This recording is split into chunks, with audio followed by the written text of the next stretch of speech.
Dr. Gerald Brooks' Leadership Podcast is up next here on Cool 97.5.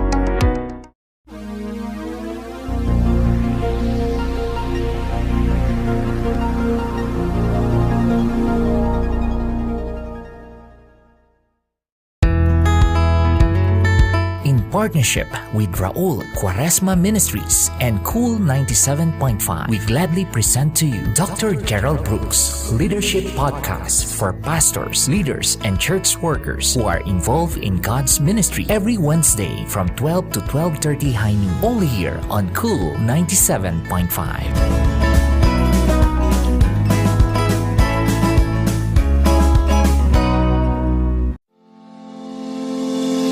Welcome to the Gerald Brooks Leadership Podcast, a deep dive into biblical leadership with pastor and author Dr. Gerald Brooks.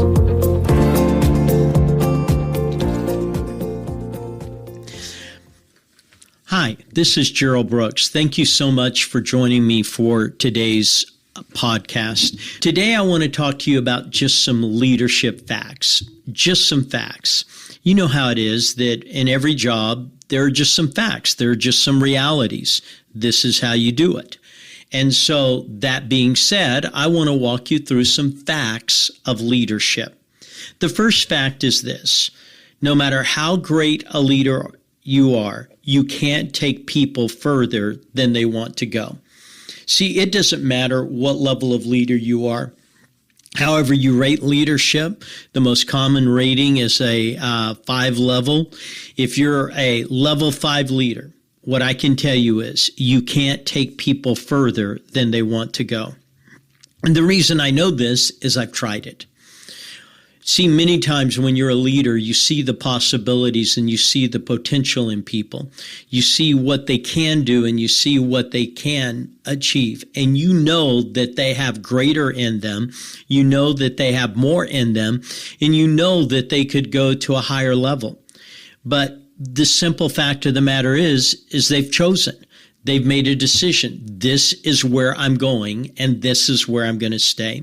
Dear friend of mine, John Maxwell, he refers to this way. He says it's like being on an elevator and you as the leader know that the top floor is floor 20, but you watch people get on the elevator who get off at floor 4 or they get off at floor 10, and you know that they could go all the way up to floor 20. It's one of the hardest things that I've had to navigate because I'm a believer in people. I believe that people can achieve and I believe people can fulfill. I believe that people can do and people can accomplish. And I believe that God has put greatness in every individual and that greatness can be reached and that greatness can be arrived at, not because they may inherently feel it, but because God created it in them. And so as a result of that, I have had these heartbreaking moments where I pleaded with people. I know people who've been on my staff. I'm thinking of 3 individuals right now, and they left my staff and they went to do something, but they never reached their max potential. They never reached their max possibility because they had just put themselves in a position where they said, hey, I'm not going any further. And the truth of the matter is people make that decision all the time. So one of the facts that I've had to navigate is the fact that you can't take people further than they want to go. So oftentimes in a hiring position decades ago when I did the hiring, I was always looking for 2 things. How far did I think they could go, but how far did they think they could go? And what I knew is no matter how far I thought they could go, it didn't matter because they got to choose how far they would go. That being said, I just want you to know that it's one of those realities that if you're a high capacity leader, you want to take people on a journey. I'm always wanting to take people on a journey. And one of the hardest things for me emotionally is to see people throw their hands up and say, I'm not going any further. And it has nothing to do with my leadership skills or your leadership skills. You can't take people further than they want to go. Here's another fact. You can't lead people beyond your leadership skills. This is sort of the opposite side of this. You can't lead people beyond your leadership skills. If I haven't developed my leadership skills, the most that I'm going to be able to lead them to is the level of my leadership skills. And what happens many times is the reverse. When you have someone who's high capacity and they want to go a certain place, but you've only gone here, you cannot lead people where you have not gone yourself. And this is one of the reasons leaders have to be prolific and always pushing themselves, developing themselves, increasing themselves, is because you can't lead people past your leadership skills. And that is an important component in understanding leadership. And so a couple of things that I can tell you is that I can pray for them. I just can't lead them. I can love them. I just can't lead them. And sometimes people see people and they want to lead them, but if you're not leading yourself, you're not going to lead them further than you've ever been. So I can pray for them, but I can't lead them. I can love them, but I can't lead them. You can't lead people beyond the leadership levels of your own leadership skills. Another fact, people follow you as far as they can trust you. People follow you as far as they can trust you. This is one of those intriguing leadership concepts because people have no ambition at times to be trustworthy themselves, but everyone wants to work for trustworthy leaders. People will follow you as far as they can trust you. If I can put it to you this way, your competency opens the door for people to follow. Your character keeps the door open so they can follow. So it's like cracking the door, my competency. Well, I'm good at these 15 things. You may be highly competent, but if you're not trustworthy, if people feel like that they cannot trust you on who you are, where you are, and where you're going, then it immediately shuts down. Ultimately, your character determines the distance. Your competency determines the opportunity. Did you get that? Your character determines the distance. Your competency determines the opportunity. Nobody wants to walk in and have an incompetent surgeon do surgery on them. They want someone who's competent. But we also want someone of character, someone who literally, bad metaphor here, is not going to cut corners, who's going to do everything to the meticulous T. And in every job, there's a level of character that is required.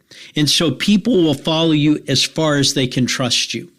And for many leaders, they say, why don't people follow me? Well, it's one or two things. You either lack the competency that the door even looks like it's a possibility, or you lack the character. And so in your life, what I can tell you is, if you develop competency and you create character, people will follow you. Another fact, hard decisions get worse by waiting. Hard decisions get worse by waiting. This is another one of those lessons similar to the first one where I said you can't take people further than they want to go, that I really struggled with as a young leader. See, when a decision's hard, and usually a hard decision in leadership involves having to make a people decision, someone who possibly you've got to let go of. You cannot keep them on the team. Someone who is violating core principles and you have to cut, or someone who is no longer productive. One of the worst things a leader can do is to delay a hard decision, because hard decisions get worse by waiting. And what that means is this. In hard decisions, what I've learned is leaders know what they're supposed to do. It's not a question. This person isn't working. They no longer are growing. They've reached their best. We've grown past them. They know exactly what they have to do. But what makes it hard is it involves an individual, and they don't want to hurt them, and they don't want to damage them, or they just don't want the hard conversation. And here's the hard conversation. You've got to make the decision. But here's why waiting hurts. When you have a hard decision and you wait, the person involved usually begins to affect and infect more people. And so what happens is a decision that if I made it today would just affect that one person. But if I wait 2 months, all of a sudden they're sensing a decision's coming. Others are sensing a decision's coming, but it begins to affect other people. Whenever a leader waits on a hard decision, what happens is the decision becomes harder, not easier. The results become more difficult, not less difficult. Waiting on a hard decision will seldom put you in a winning position. So let me give you 4 facts. You can't take people further than they want to go. Just isn't going to happen. You can't lead people beyond your leadership skills. People will follow you as far as they can trust you. And hard decisions get worse by waiting. Let's go on. Let me give you another fact. The questions you ask yourself are the most important questions you will ever be asked. See, when other people ask us questions, we can deflect them. We can come up with reasons why those questions are not valid. And usually we invalidate the person who's asking them, and we think they're not valid, therefore the question's not valid. But when you ask yourself questions, those are questions that you can't avoid. So let me just put it this way. What are the questions you should ask yourself every day? What are the questions you need to ask yourself regularly? What are the questions that you want to avoid that you know you need to ask yourself? See, the questions you ask yourself are the most important questions you will ever ask because you can't hide from them. You cannot deflect them. You cannot ignore them. They make you address issues. So when you start asking yourself questions, it puts you in a vulnerable position. But vulnerability creates opportunity. And the opportunity that vulnerability creates is it creates the environment for growth. So when I just look at myself and say, you know what, I've got to ask myself, am I being impatient? Did I become impatient in handling this individual over there? Well, that question forces me to look deeper than if someone else were to say, you're just impatient. Well, they may say it, but there's a difference when I'm asking. I believe that every leader needs to sit down and write down 3 questions they need to ask themselves every day. They need to write down a couple of questions they need to ask themselves every month. And then they need to write down a couple of questions they need to ask themselves at the end of the year. I learned this skill from John Maxwell. In the olden days, before iPhones and iPads, when I would be with John, he would always have this 3x5 card that would be literally in his pocket. And John would take that out during the day and he would write down something. And it would be a thought that would come. It would be a conversation that he had. But at the end of the day, he would take that and he would reflect on it. And as he reflected on it, he would say, okay, this is a valid thought. I need to keep thinking. These are thoughts I need to sort of filter. And so he might have both sides of that card filled out, but there might be one thing that survives that day. But then he does that every day, and at the end of the week, he takes all the cards and he looks at them and what survived, and he said, what needs to survive this week? See, again, he's asking himself some questions. And so every day he's asking a question, but at the week he's consolidated 7 questions. And now he's saying, what of these 7 questions really have to live beyond this? But then on the other hand, at the end of the month, he'll take 4 weeks and he will say, okay, what were the questions that survived each week? And then he'll write down what needs to survive the month. And then in December, the week after Christmas, he'll take all 12 cards and he will say, okay, what are the things that have survived a day, a week, a month, and now a year that I need to reflect on? What is he doing? He's creating a foundation to ask the most important questions. What happens with leaders is that we get busy. And when we get busy, we lose the moment. And the moment's what makes us better. The questions you ask yourself are the most important questions you will ever be asked. Next fact. Who you know beats what you know. Who you know beats what you know. See, know who beats know what. Recently, I had a bucket list event. It was important to me that Cody and Jesse, 2 individuals that are critically important to my ministry, that they get to do this bucket list. Now, a couple of things I would say. I think it was a bucket list for me. I think it was an important time for them, but I'm not sure it was a bucket list for them. And that in of itself is a little bit different. This was something I wanted to make sure the 3 of us did. Now, honestly, what I wanted to do was out of my reach. I could not make it happen. All of my skills would fail. All of my possibilities fail. And so when I couldn't do it because of know-how, I immediately went to know who. And I put out word among about 7 friends, and I said, this is something I want to do with these 2, with Jesse and Cody, but it's impossible for me. Can you think of some way? And what happened was a couple of them came up with a way to do it. See, it wasn't know what, it was know who.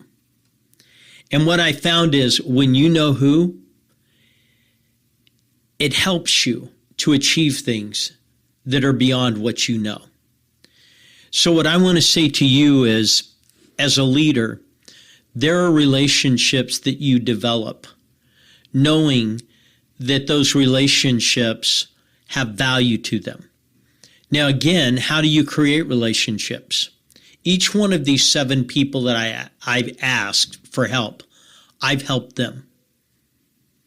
You don't ask for help from people that you haven't helped, because then you're at a deficit. Why would someone help you when you've never helped them?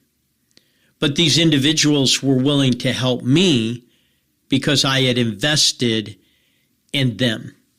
So know who always beats know how.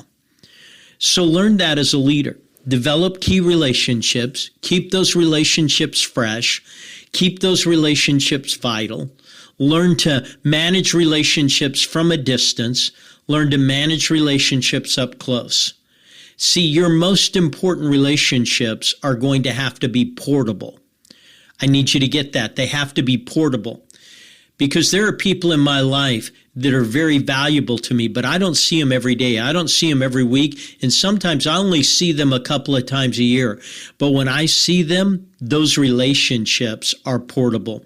We're not saying, oh, why didn't you call me? You know, the leverage of, oh, you called me. Well, you didn't call me. You emailed me. You didn't email me. You don't do that. They're portable. When you're together, you pick it up at that moment and you run further than you've ever run together. So when you create valuable, portable relationships, they always pay off. Next fact, to get better leaders, you've got to get better. To get better leaders, you've got to get better. Now, again, this is one of those analogies that if you're a level 3 leader, the only level of leader that you can draw are a level 1 or a level 2. But if you're a level 7 leader, you can draw level 6, 5, 4, 3, 2, 1. So the better leader I become, the better leaders I draw. And one of the things that I know in life is that when I create leadership in me, I'm creating more leaders around me. And that's one of the things that you have to understand. The growth possibilities in you create opportunities with others. So someone says, well, why don't I know the people that so-and-so's know? Because they're probably higher level leaders. And higher level leaders are not going to be apart a whole lot with lower level leaders that they're not over, that don't work for them, that there's not a response to them. And so if I want to draw a level 7 leader, then I have to grow to a level 8. And a lot of people lament, man, I just can't get leaders around me. It's because you're a level 1 leader. Well, I can't get good leaders around me. It's because you're probably a level 2 leader. Well, I can't get people who lead to stay with me. It's probably because you're a level 3 leader. People are outgrowing you. See, when people outgrowing you, they quit following you. Again, you can't lead people past your leadership skills. And so as a leader, to get better leaders, you've got to get better. This is one of the reasons that I believe the videos that we have on leadership are so prolific right now, why the Grace School of Leadership is so prolific. We are raising the leaders of an individual, and they're beginning to attract better leaders around them. So we have these facts. You can't take people further than they want to go. You can't lead people beyond your leadership skills. People follow you as far as they trust you. Hard decisions get worse by waiting. The questions you ask yourself are the most important questions you will ever be asked. Who you know beats what you know. And then to get better leaders, you've got to get better. Next principle, or the next fact, decide to do what's best for others. It resolves most questions. See, most tension in life is the struggle between self and others. Do I do what's best for me, or do I do what's best for others? Do I do what benefits me, or do I do what enhances others? Do I do what is the easiest, which is usually what's good for me, or do I do what's the hardest, which is usually something for others? See, when you decide to do what's best for others, you just decide, I'm going to do, if I'm in a room and there's an option between me and them, I'm choosing them. If there's an option between what's best for me and best for them, I'm going to do what's best for them. If you decide that, and you resolve that, then you've eliminated most questions and the tension in them. I have this bag I carry on a plane, and I didn't realize it at the time, but it was a ballistic bag. So it has a limited ability that it could stop a certain caliber of bullet. Not all bullets, but a certain caliber. And someone was joking with me. They say, well, when you travel, who are you going to put that in front of, you or Cody? I said, that decision was made a long time ago. It's going in front of Cody. You don't wait till someone pulls a trigger to decide. You've decided beforehand. You've made a decision beforehand. And see, when you decide you're going to do what's best for others, one, you move into a rare league because you move out of selfishness. Someone says, well, if I'm doing what's best for others, who's going to take care of me? God. Trust in the Lord with all your heart. Lean not unto your own understanding. In all your ways acknowledge him, and he'll direct. He'll take care of you. He'll handle you.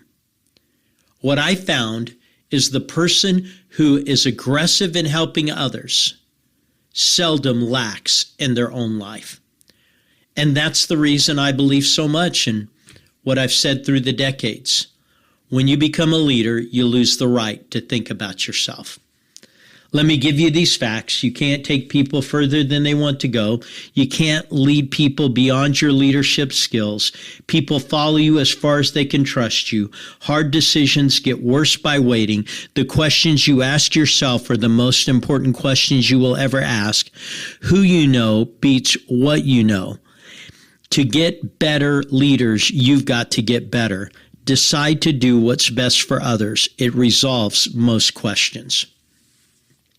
I pray that this helps you. It's just simple leadership thought. The more you learn the facts, the less you struggle with the dilemmas. So I want to encourage you, write these down, think about them, spend some time with them. Hey, thank you so much for joining me. Thank you for listening to the Gerald Brooks Leadership Podcast.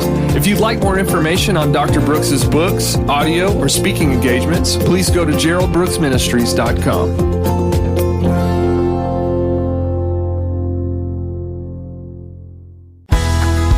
Thank you for listening on today's broadcast. Join us again, and may God bless you. For more information, you may contact us on the following social media account and website. Just type Raul Quaresma Ministries and Dr. Gerald Brooks Ministries. Subscribe, follow, like, and share us on Facebook, YouTube, Twitch TV, and Instagram.